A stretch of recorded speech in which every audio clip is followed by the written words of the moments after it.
ओम गणेशाय नमः। ओम नमः शिवाय। मैं निखिल ज्योतिष आचार्य आप सभी का मेरे चैनल पर पुनः स्वागत करता हूं। आशा करता हूं कि आप सभी स्वस्थ होंगे। महादेव की कृपा आप सभी पर सदैव बनी रहे। ये वीडियो सिंह यानी कि लियो के लिए बहुत विशेष है, क्योंकि वीडियो है 30 जून से 6 जुलाई 2025 के साप्ताहिक राशिफल के बारे में। कैसा रहेगा 30 जून से 6 जुलाई का कालखंड सिंह के लिए। जो मेरा साप्ताहिक राशिफल होता है वो प्रमुखतः चंद्रमा और उनकी गति पर आधारित होता है। चंद्रमा एक ऐसे विशेष ग्रह हैं जो बहुत तेज गति से भागते हैं, 2.25 से 2.5 दिन में अपनी राशि बदल लेते हैं। तो स्वाभाविक है कि पूरा हफ्ता जो कि 7 दिन का होता है उसमें कई बार राशि बदलेंगे। मन के कारक है, उनकी विशेषताएं तो बहुत है, लेकिन 2.25 से 2.5 दिन में क्योंकि राशि बदलते हैं तो डे टू डे एक्टिविटीज़ पर बहुत इम्पैक्ट डालते हैं। और जिस भाव में जाते हैं ना उसको बहुत एक्टिवेट कर देते हैं, ग्रहों के साथ बैठते हैं उनको बहुत एक्टिवेट कर देते हैं, इसीलिए उनका इम्पैक्ट बहुत होता है। और क्योंकि आप अगर देखें तो इस हफ्ते में वो आपके लग्न से लेकर तीसरे भाव तक गोचर करेंगे, तो बहुत कुछ बदलेंगे, भाव बदलेंगे, मनोभाव बदलेंगे और उससे हमारे कर्मों पर प्रभाव डालते हैं। तो इनकी विवेचना करने के लिए साप्ताहिक राशिफल अति विशेष होता है। यदि आपकी लग्न राशि या चंद्र राशि सिंह है, दोनों ही गाइडेंस के लिए राशिफल को देख सकते हैं। जहाँ से ज़्यादा सूट करता है, रिलेट करता है, वहाँ से इसको ऑब्जर्व कीजिए। व्यक्तिगत तौर पे मेरा मानना है लग्न से देखेंगे तो अच्छा है। इनकेस नहीं पता आपको अपनी लग्न राशि, तो आप अपनी चंद्र राशि से भी इसको देख सकते हैं। शुरू करते हैं।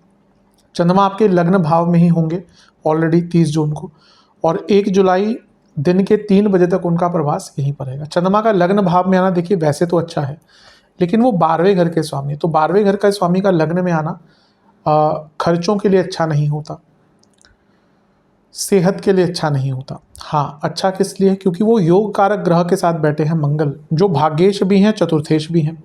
तो विदेश संबंधित कार्य अटक रहे थे पूर्ण होंगे। एमएनसी में काम करते हैं, अच्छा समय है। कुछ बेचना चाहते हैं, कोई प्रॉपर्टी, कोई एसेट्स, अदरवाइज कुछ सेल ऑफ करना चाहते हैं तो उसके लिए अच्छा होगा। मंगल खुद चौथे घर के स्वामी है, प्रॉपर्टी के कारक हैं, तो यहाँ पे अपने आप में आ जाता है कि प्रॉपर्टी बेचने के लिए अच्छा टाइम है। क्योंकि चंद्रमा 12वें घर के स्वामी है तो ये और विशेषता बढ़ाता है। और क्योंकि केतु के साथ मंगल बैठे हैं और चंद्रमा एक्टिवेट कर रहे हैं, तो अगर आपकी कोई पैतृक संपत्ति थी तो उसके लिए भी अच्छा है, उसको बेचने के लिए भी अच्छा है, या इवन अगर उस पर कंस्ट्रक्शन स्टार्ट करानी है। लेकिन चंद्रमा 12वें घर के स्वामी हैं, लग्न में आ गए मंगल के साथ। अब ये चंद्र मंगल योग है, पैसे कमाने के लिए अच्छा है, लेकिन यहाँ पे केवल चंद्र मंगल योग ही नहीं है, यहाँ पर अंगारक दोष भी बना हुआ और उसका इम्पैक्ट भी चंद्रमा पर है। और यहाँ पर जब केतु चंद्रमा साथ में है तो ये अमावस्या दोष भी बन गया। इसीलिए बहुत केयरफुल यहाँ पर रहने की आवश्यकता है। थोड़ा गुस्सा ज़्यादा दिख रहा है, सेहत पर बुरा प्रभाव दिख रहा है, खर्चे बहुत ज़्यादा दिख रहे हैं, लेकिन सबसे केयरफुल रहना है कि केतु मंगल ऑलरेडी लग्न में है और 12वें घर के स्वामी ने ज्वाइन कर लिया, तो ये इंजरी का योग भी बनाता है कि आपको इंजरी भी हो सकती है। और यहाँ से सारे ग्रह सप्तम को देख रहे हैं, अपनी इमेज को लेकर भी कॉन्शियस रहिएगा। नवांश कुंडली बता रही है कि ये समय आगे बढ़ने का है, जो कार्य अटके हुए थे लंबे समय से उनको पूर्ण करने का है। थोड़ा मुश्किल होगा, लेकिन बड़े कदम उठाने के लिए अच्छा टाइम है। बिजनेस की नवांश कुंडली की, दशांश कुंडली की जहाँ तक बात है, कार्य क्षेत्र में आपको थोड़ा सा ना अपनी ऊर्जा को संरक्षित करना पड़ेगा, सही जगह पर ऊर्जा लगाइएगा। बिजनेस बहुत अच्छा टाइम है। बिजनेस में एक प्रकार से ना नए मौके खुल सकते हैं। लव लाइफ, अपने इमेज को, अपने पर्सपेक्टिव को बड़ा कीजिए, क्योंकि अभी लग रहा है कि छोटी सोच के कारण प्रॉब्लम बढ़ती जा रही है। वैवाहिक जीवन बहुत इमोशनल सा टाइम रहेगा, जिसके कारण लड़ाई झगड़े बहुत होंगे। स्टूडेंट्स, आप बहुत चीज़ों में ना अपने आप को फंसा रखा है। थोड़ा सरलता लाइए जीवन में, बहुत अच्छा रहेगा।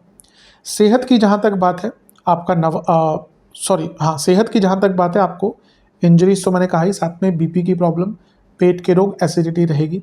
सर्वाष्टक में भाग्य स्थान बली है, ये अच्छा है। भले ही चंद्रमा 12वें घर के स्वामी लग्न में है, लेकिन भाग्य स्थान के बली होने के कारण कई प्रॉब्लम सॉल्व होती हैं। 1 जुलाई दिन के 3 बजे के आसपास चंद्रमा राशि बदलेंगे और आपके दूसरे भाव यानी कि कन्या में प्रवेश कर जाएंगे, और 4 जुलाई सुबह के 4 बजे तक उनका प्रवास वहीं पर रहेगा। चंद्रमा का दूसरे घर में आना एक प्रकार से अच्छा ही माना जाता है, क्योंकि वो 12वें घर के स्वामी हैं। उनका दूसरे घर में जाना विदेश से पैसा दिखाता है, इन्वेस्टमेंट के मौके दिखाता है। हाँ, सेविंग्स के भाव में बैठे हैं तो थोड़ा सा खर्चा कभी कभी व्यक्ति का बढ़ जाता है। यहाँ पर अगर अगर हम देखें तो उन पर शनि का इम्पैक्ट है, और शनि क्या है, विपरीत राजयोग बना रहे हैं। चंद्रमा 12वें घर के स्वामी है, शनि अष्टम में बैठे और विपरीत राजयोग बना रहे हैं। विदेश से पैसा आएगा, गुप्त धन बढ़ेगा और अटका हुआ पैसा आने के भी योग यहाँ पर बन जाते हैं। गुरु से केंद्र में है तो गजकेसरी योग भी बन रहा है, ये भी ठीक है। बस ध्यान ये देना है कि ये शनि अष्टम में बैठे हैं और विषतोष बना रहे हैं, छठे घर के स्वामी हैं। गुस्सा बहुत रहेगा, फ्रस्ट्रेशन बहुत रहेगी, और वो फ्रस्ट्रेशन गलत लोगों पे उतरेगी वाणी के द्वारा। तो अपने वाणी पर बहुत ध्यान देना है, अपने मूड पर बहुत ध्यान देना है। कुटुंब हो या प्रोफेशनल लाइफ हो, अपने मूड से इन्फ्लुएंस होकर बात मत कीजिएगा कि भाई आपके मन में कुछ चल रहा है और वो चीज़ आपने सामने यथातथित रख दी। तो वो थोड़ा सा ना आप एक मेंटेन कीजिएगा डेकोरम कि आप किससे क्या बात कर रहे हैं, अदरवाइज थोड़ी प्रॉब्लम हो सकती है। बेफिजूल के खर्चों से बचिएगा, वो भी एक इम्पैक्ट डाल सकते हैं। शनि का प्रभाव है तो कभी कभी नेगेटिविटी भी बहुत आती है, डिप्रेसिव थॉट भी बहुत आते हैं। नवांश कुंडली बताती है कि आप बहुत कुछ और कर सकते हैं अच्छा, लेकिन आप अपने ही पोटेंशियल को भी नहीं समझ पा रहे। दशांश कुंडली कार्य क्षेत्र में एक ही चीज़ कहूँगा कि थोड़ा सा अपने करियर को एंजॉय कीजिए। अभी आप में ना होड़ है कि ये भी बदलना है वो भी बदलना है, जहाँ पर है उस प्रकार से काम कीजिए। एकदम जल्दबाजी में जो बदलाव लाने का विचार करें वो आपको ही तंग करेगा। बिजनेस की जहाँ तक बात है, बहुत और अच्छा आप कर सकते हैं। आंसर्स ढूंढिए, अपने बिजनेस को कैसे बेटर करना है रिसर्च कीजिए, बहुत बेटर कर सकते हैं। लव लाइफ, आगे बढ़ने की संभावना है रिलेशनशिप में, यानी कि जिस स्तर पर अभी है, लेकिन क्योंकि एक प्रकार से पुरानी ही चीज़ों में अटके हुए हैं इसलिए आगे नहीं बढ़ पा रहे। कभी कभी ना रिलेशनशिप में अगर सैचुरेशन आ जाता है तो फिर रिलेशनशिप अपने अंत की तरफ भी जाना शुरू कर देता है। वैवाहिक जीवन की जहाँ तक बात है, ठीक है, ऐसी कोई परेशानी नहीं दिख रही। कुछ अगर मन में बात है कुछ टफ डिस्कशंस करने हैं तो कर सकते हैं अपने पार्टनर के साथ। कभी कभी होता है कि कुछ टफ डिस्कशंस करने होते हैं लेकिन हम डरते हैं, लेकिन ये मौका है जब आप वो टफ डिस्कशंस कर सकते हैं। स्टूडेंट्स, आपको थोड़ा सपोर्ट की आवश्यकता है, अपने बड़ों से बातचीत कीजिए, सपोर्ट ढूंढिए। सेहत के दृष्टिकोण से जिनको कार्डियक प्रॉब्लम है, दिक्कत रहेगी, आंखों दांतों के रोग तंग करेंगे। सर्वाष्टक में फिर से भाग्य स्थान बली है, चंद्रमा धन स्थान में लक्ष्मी स्थान बली है, पैसा तो अवश्य भरपूर आएगा।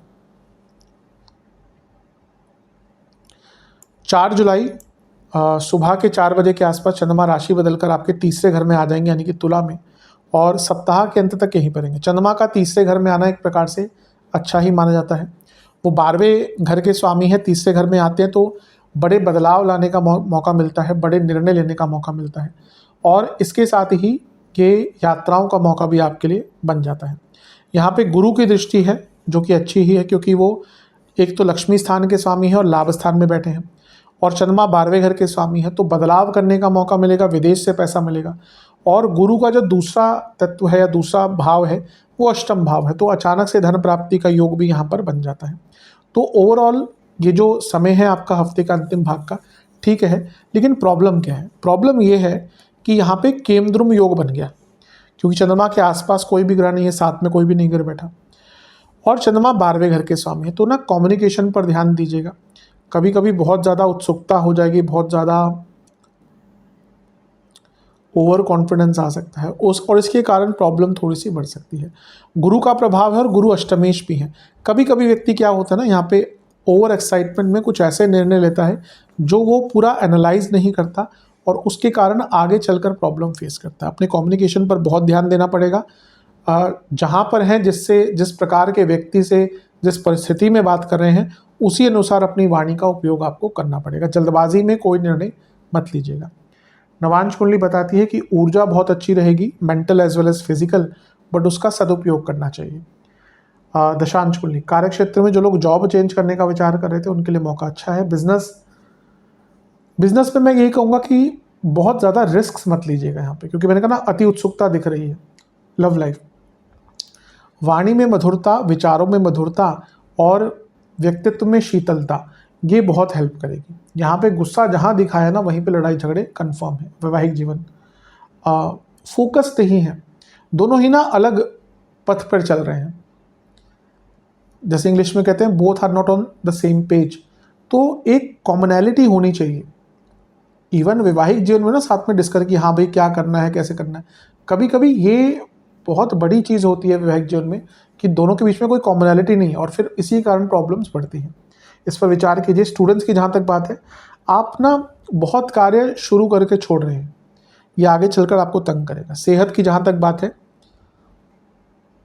गले के रोग तो बने रहेंगे, नसों की प्रॉब्लम और इन्फ्लेमेशन रहेगा, हड्डियों के रोग रहेंगे। सर्वाष्टक में पूरे हफ्ते भाग्यस्थान बली है, अच्छा है। पूरे हफ्ते भाग्यस्थान का बली होना यानी कि जो बड़े निर्णय, कड़े निर्णय लेने हैं वो ले सकते हैं। उपाय के स्वरूप में एक पात्र में जल लेकर, पीली सरसों लेकर सूर्य देवता को अर्पण करें और ओम भास्कराय नमः मंत्र का जाप करें। आशा करता हूँ वीडियो पसंद आएगी। चैनल में नए हैं सब्सक्राइब कीजिए, वीडियो को लाइक कीजिए। मिलता हूँ अगली वीडियो में, तब तक के लिए ओम नमः शिवाय।